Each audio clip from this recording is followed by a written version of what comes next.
Alright everyone, a very happy Monday to you all. Today on the channel we are rounding up the chat from yesterday. We have some other bits and bobs, quotes from Aaron Mooy, Ange Postecoglou, plenty of chatter emanating from that. As well as a bit of fun channel news. We're going to the United States of America, everyone, this week.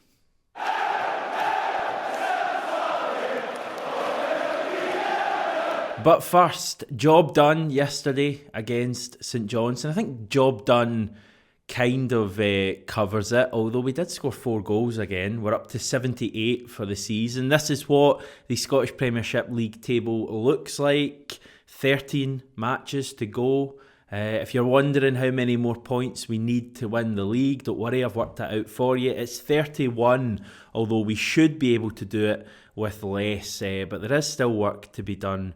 Of course, the gap is only 9 points. We've actually extended our goal difference lead since the Oracle Michael Beale joined Rangers. Back when he joined, we were just 17 goals ahead. Now the gap is 25. Not a bad result against the world's greatest manager, eh? Right, me and John did the reaction after the game yesterday. You can check that up there. I'm going to guess it's that side. I always get mixed up because it's the opposite way when I'm looking at the camera from what you're seeing, but you don't really care about that. You hopefully care about Aaron Mooy, who is an absolute superstar, and he was excellent again yesterday. Got a goal, had a hand in at least 2 of our other goals scored yesterday. Stephen Moran, clearly a fan as well, he got in touch after the game saying, Aaron Mooy, sensational again, shoe-in for Player of the Year.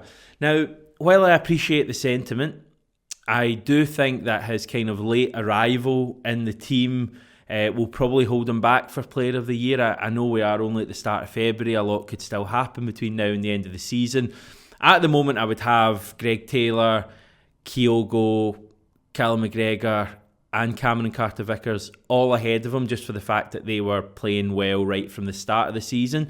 But that is no slight on Aaron Mooy at all. I will confidently say that he has been our best player since we resumed after the World Cup. I think he's come back from that tournament and been just so consistent and so effective for Celtic as well. Another great display yesterday on the pitch. I feel like a fair bit of the chatter after the game, though, is how he comes across off the pitch and his media appearances, and the fact that he is so shy when speaking to members of the media. This was one of the first things that I was told about him when Mooy first signed. I spoke to a few Aussies, both on the channel and also away from the channel, who know Aaron Mooy. And yeah, the first thing that I was told about him actually was that he would come across as ambivalent or disinterested during his media appearances. It's just the way he is, apparently. Actually not too dissimilar from Tom Rogic when you think about it. You always think of Aussies has been like so outgoing, but the last 2 that have played for Celtic, Mooy and Rogic, have both been quite reserved, I would say. It's not a bad thing at all. Both players have done and are doing their talking on the pitch, and I think that's what fans really want to see. And Mooy does have the odd really good quote in him as well. After the game yesterday, speaking to the written press, he said, "I don't like attention much, but it's a great feeling. I try and hold back my smile, but I can't when they sing it." That's obviously the Aaron Mooy. I'm enjoying it, and the fans enjoy singing it. This is a big club. The fans are amazing, home and away, even around the city, back home. It's a bit hard to explain. It's something you have to experience yourself. I'm enjoying it. I don't know why I've started scoring. It is just clicking together, maybe because of the role I am playing. I am understanding it better and linking up with my teammates. This squad is amazing. There's really good players there. I try not to think about it too much. If I play, then play my game and try and do my best. That's it. He does seem genuinely quite embarrassed when he scores goals, embarrassed to celebrate too much, which again is very similar to Tom Rogic. But yeah, Tom Rogic had some big moments when he properly celebrated goals in big games. I mean, that celebration, I think he gripped the badge, didn't he, after scoring that cup final winner against Aberdeen. I would love to see Mooy score a major goal at Hampden, hopefully later this month, and see how he celebrates that. But can't say enough good things about Aaron Mooy at the moment. Next comment comes from Sean Hanlon, who's saying, fair play to the Saints for trying to make a game of it, but we are steaming teams when we play at our best. So sharp, it's scary. Yes, 4 more goals yesterday. That's us up to 78 for the season in terms of the Premiership.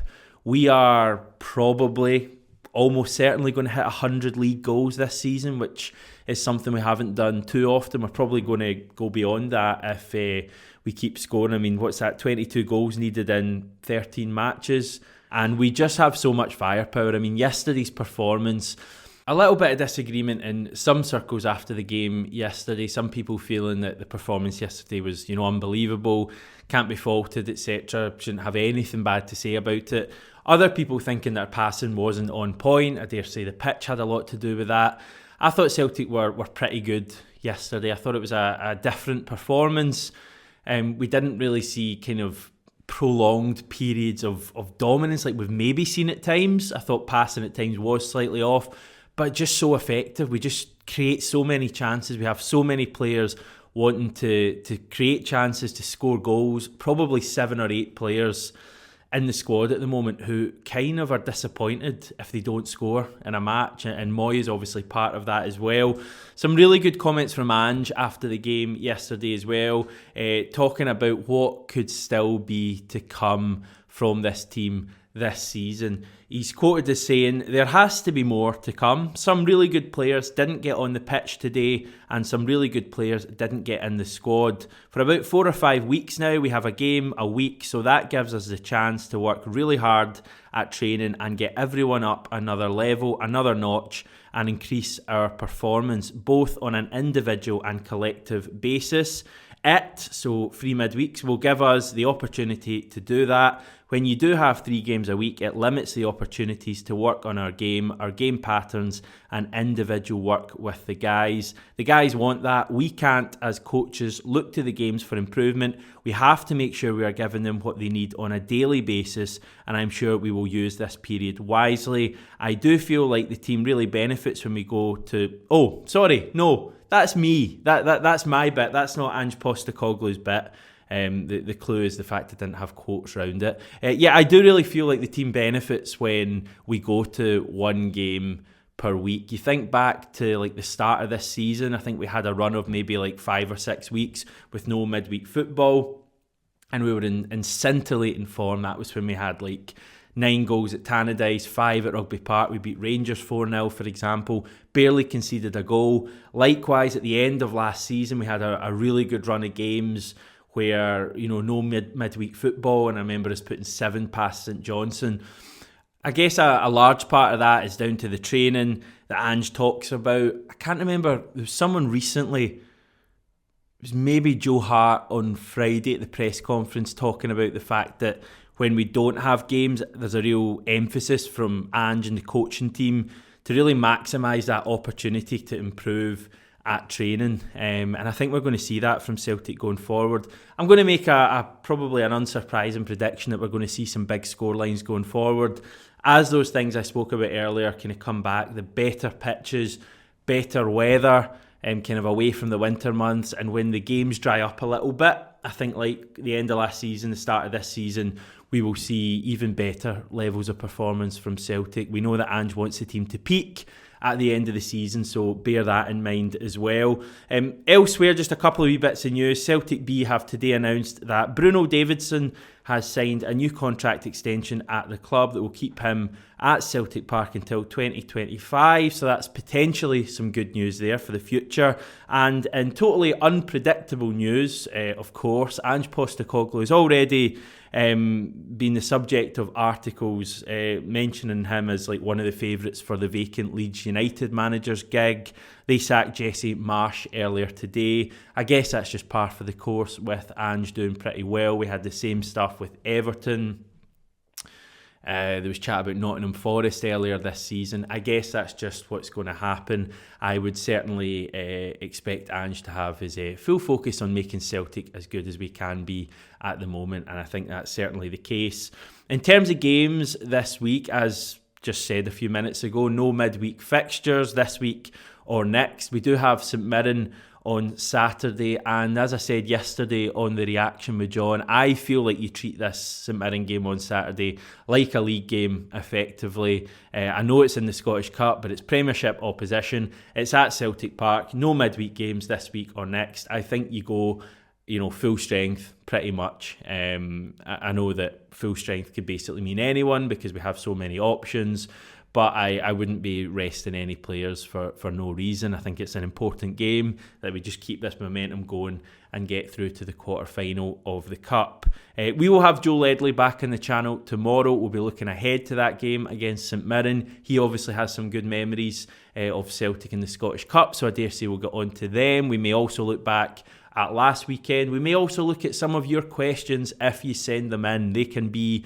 on Joe's career, on his time at Celtic, on the current team, his favourite chocolate bar. Can't promise I'll put that last one in, but whatever you want to ask, we'll do our best to put them to Joe. And the big news that I hinted at the start of the video is that we're all off to the United States of America, and I say we are all because I include you in that. 67 Hail Hail have been invited to the Plough Boys CSC 10th anniversary Fela in Philadelphia this weekend. I will be hosting a few different things in that event, and I'll be bringing my camera along as well to film the best of it. So we're hoping to have a few videos coming from Philadelphia this week, which is certainly a bit funner than this room I'm currently in, and hopefully you'll agree with that as well. Hoping to have a preview to the St Mirren game on Friday,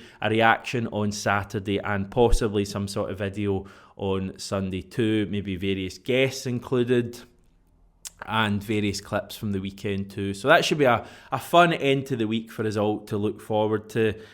Of course, if I manage to get into the United States. Quite a checkered past, Shouldn't really say that, should I, in case immigration officers are kind of a fan of the channel and they're now doubting my eligibility to move to the country. I'll maybe edit that bit out if I remember. An exciting week. I'll be back tomorrow with Joe Ledley and Asim, and we shall chat to you then.